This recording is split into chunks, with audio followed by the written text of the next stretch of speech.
This lesson is about understanding marijuana. We will look at whether it's addictive or not. Is it physically addictive? Is it psychologically addictive?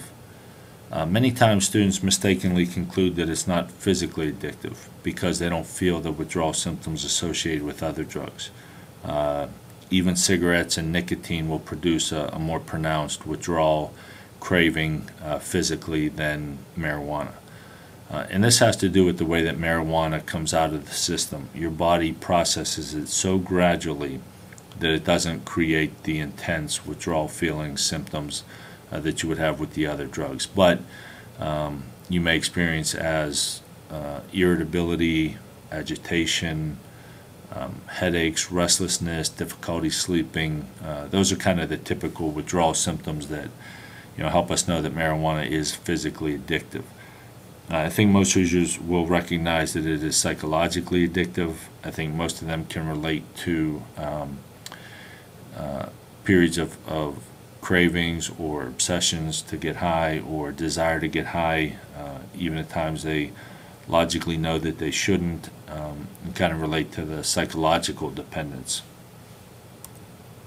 We'll also look at what anhedonia is. If you look at the root word hedonism, it refers to a pursuit of pleasure. Anhedonia is the lack of pleasure, the inability to experience pleasure as a result of drug use or marijuana use. What we find is that the drug use in itself works by flooding our brain with those pleasure chemicals, like our neurotransmitters of dopamine, serotonin, norepinephrine, are feel-good chemicals that will actually flood our brain with these chemicals, and then when we come down off that, our brain is actually depleted of these, and it takes our body and our brain a while to rebuild our supply of these pleasure reward chemicals that are found naturally in our brain. Somebody once said, when you get high, you don't feel that good for free, that it's costing you something, and what happens is it's like robbing the bank or stealing from the future. You're using all of those pleasure chemicals in one quick binge, which your brain doesn't replenish or resupply those chemicals. And it can get to a point where your brain does have difficulty, and there's a natural deficit of these pleasure reward chemicals, making it difficult to experience pleasure or happiness without artificial means or drugs. And that obviously can become a problem.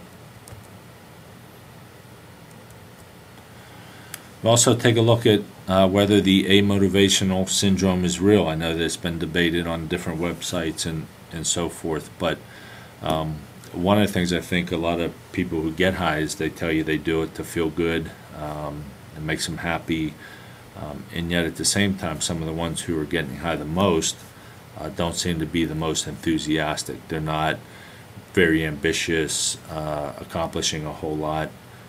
And it's certainly not from a lack of trying. I think you see a lot of people who are getting high really kind of committed to that feeling of wanting to feel good and be happy, and yet they're not the most energetic, they're not the most enthusiastic. You don't see them waking up excited for a new day and anxious with anticipation for the future and what things lie ahead for them. There's almost kind of a depression, a lethargy, or being lethargic, tired, an apathy, a lack of caring, almost kind of what the opposite of what you would expect.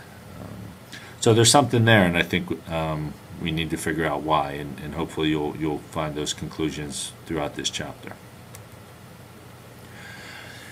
A lot of times it's been said that students who are depressed like the feeling of getting high. They like what it does for them.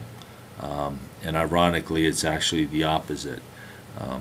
If you're depressed and you get high, the THC will actually lower your levels of serotonin and to some extent the dopamine, which actually cause you to be depressed. If you were ever diagnosed with depression, a psychiatrist would prescribe you medication that would help keep your serotonin levels high, and yet here you are getting high and using marijuana, which actually lowers your serotonin levels.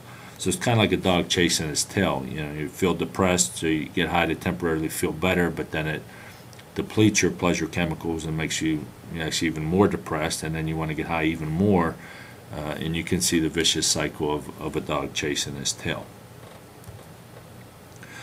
Also want to take a look at, where did the stoner stereotype come from? How does marijuana affect learning and memory? And I think when you see where marijuana is stored in the brain, how it coats brain cells, because that is the fattiest, highest concentration of fat in the body, that is where THC is stored on the coating of the brain cells, that you can see how it can slow down cognition, it can impair memory, ability to store information, concentrate. And I think if you look at why some of those stoner stereotypes exist, and why they're poked fun at in the movies and different things like that, I don't know that it's a coincidence. I think most people would say there's some reality that's such a pervasive and universal stereotype of the stoner. And so, throughout the chapter, I think we'll take a look at where that comes from, and why that's not just a coincidence that that stereotype's been associated with marijuana use. So I hope you enjoyed the lesson. I do ask you for some responses and your opinion throughout, so I look forward to hearing from you.